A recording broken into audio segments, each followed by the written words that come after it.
আপনি মানিকগঞ্জ জেলার কর্মকর্তা ডিসিএসপি, আপনি কি মুসলমানের বাচ্চা না বাউলের সন্তান? আপনি জানি না। বাউলের সন্তান হইলে আপনি তো আমাদের সাথে থাকবেন না। আর যদি আপনি মুসলমানের বাচ্চা হন, এগুলি মুসলমান কোন মানুষ মুসলমান না, হিন্দু অত বরদাস্ত করে পারে না, খ্রিস্টানও বরদাস্ত করতে পারে না, বৌদ্ধরাও বরদাস্ত করে না। আপনি কোর্টের হাকিম হইয়া কিভাবে এখানে উলামায়ে কেরামকে মুসলমানকে জেলে দিতেছেন, জেলে দিবেন? বন্ধ করেন, বন্ধ করেন। তা যদি না হয় আপনার মধ্যে ডিসিএসপি কেও খোলা মাঠে বিচার করা হবে। কি মনে করছেন বাংলাদেশ আলিমুল উলামার দেশ, ফেরদৌসের দেশ, ওয়াসিদ মাসার দেশ, তাবলীগের দেশ, হেফাজত ইসলামের দেশ? যদি প্রয়োজন হয় হেফাজত ইসলামের সমস্ত মুরব্বিকে নিয়ে মানিকগঞ্জ থেকে সমস্ত বাতিলের অবাঞ্ছিত ঘোষণা করব। সরকার যদি ভালো থাকে, ভালো রাখতে চাও, সোজা হয়ে যাও, ভালো হয়ে যাও। ভালো যদি না হও, ভালো করে দিব বাংলা মাটিতে ইনশাআল্লাহ। এ পর্যায়ে জাতির উদ্দেশ্যে, বাংলাদেশের মানুষের উদ্দেশ্যে মানিকগঞ্জের মাটির থেকে তামাম দুনিয়াকে আজকে তৌহিদি জনতার পক্ষ থেকে মেসেজ দিবেন হেফাজতে ইসলাম বাংলাদেশের কেন্দ্রীয় নায়েব আমির, আমাদের আধ্যাত্মিক রাহবার হযরতুল আল্লামা আব্দুল হামিদ পীর সাহেব মধুপুর। নারায়ে তাকবীর। सबक फिर पर सदाकत का, शुजाअत का लिया जाएगा तुझसे काम, इस उम्मत की इमामत का। नए सबक, सत्तर सबक ফিরা পড়তে হবে। আলামত শুরু হয়ে গেছে। গত মাসের 15 তারিখে কাদিয়ানীদের অবস্থান নিয়ে সরাদি উদ্যানে যা হয়েছিল, তারপরে প্রথম সমাবেশ মানিকগঞ্জে 64 জেলার এক জেলা, বাংলাদেশের 64 জেলার এক জেলা। এখান থেকেই নতুন ভাবে শুরু হইতেছে ভারত বাউলদের ইসলাম বিরোধী কুফরি আকীদা, বিশ্বাস ও কার্যকলাপ। একটা দুটা না, এখানে আপনাদের কাছে হয়তো একটা চলে গেছে, আপনারা দেখতেছেন। সবগুলি আমি বলবো না। শেষে আমাদের ডক্টর ইউনূসের একটা কথা আছে, এখানে ওনাকে বলতেছি।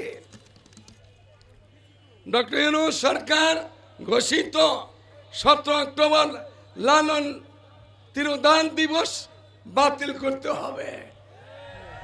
তো বোঝা গেল ডক্টর ইউনূস এমনিই তো তার সম্বন্ধে সারা দুনিয়া জানে এটা সুদখোর, এটা সুদখোর।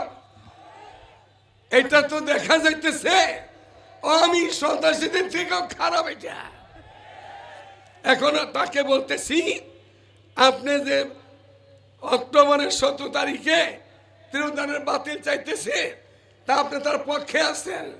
আমি খাতমে নবুয়ত সংরক্ষণের আমল নিয়ে কুষ্টিয়া গেছিলাম। কুষ্টিয়ার মহাসড়কে একটা ছবি দেখছি, যেমন এই মূর্তিটা কার? বলে যে এটা বাউলের মূর্তি। আসল সাইজি যে বাউল, ওর মূর্তি লালনের মূর্তি। এখন ওই লালনের পূজা হয় প্রতি বছর সেখানে। আর আমাদের সরকার বাহাদুর সেটাকে অনুমোদন দেয়।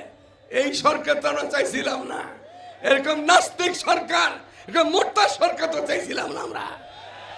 দেশ স্বাধীন হয়েছে, নতুন করে ভালো সরকার চাইছিলাম। আজকে বলবো যে মনের কথাটা, বাংলাদেশের মাটিকে আমাদের মানিকগঞ্জ, যেহেতু মানিকগঞ্জের ঘটনা এটা, আমি মনে করি প্রয়োজন যদি হইয়াই যায় 64 জেলাতে একই টাইমে লক্ষ লক্ষ লোক প্রতি জেলাতে বাউলের সমস্ত বাতিলের বিরুদ্ধে সমাবেশ করব আমরা। এরপরে মানিকগঞ্জের কর্মকর্তাদেরকে বলতেছি, আপনারা হয়তো শুনতেছেন না, আপনারা লোক রাখছেন, তারা শুনতেছে, আপনারা শুনে রাখেন। আর বাউলের এই সমস্ত এই কথাগুলো আপনি মানিকগঞ্জ জেলার কর্মকর্তা ডিসিএসপি, আপনি কি মুসলমানের বাচ্চা না বাউলের সন্তান? আপনি জানি না। বাউলের সন্তান হইলে আপনি তো আমাদের সাথে থাকবেন না। আর যদি আপনি মুসলমানের বাচ্চা হন, এগুলি মুসলমান কোন মানুষ মুসলমান না, হিন্দু অত বরদাস্ত করে পারে না, খ্রিস্টানও বরদাস্ত করতে পারে না, বৌদ্ধরাও বরদাস্ত করতে পারে না।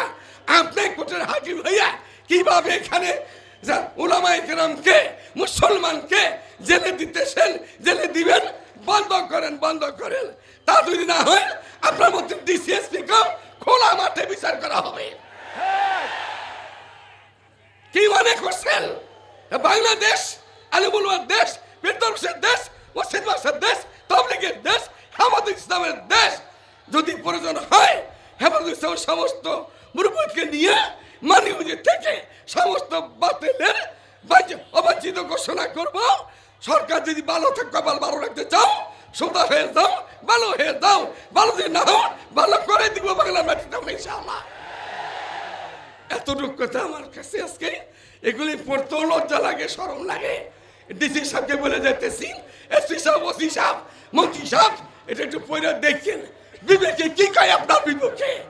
আল্লাহর জাত নিয়া, রসুলের জাত নিয়া, মক্কা শরীফ নিয়া, নামাজ নিয়া, রোজা নিয়া, হজ নিয়া, যাকাত নিয়া সবে হাত দিছে, সব জায়গায় হাত দিছে। এই হাতগুলিকে ভেঙে ফেলতে হবে, না পূজা এইগুলাকে মূর্তির মতো পুড়ে বাড়াইতে হবে।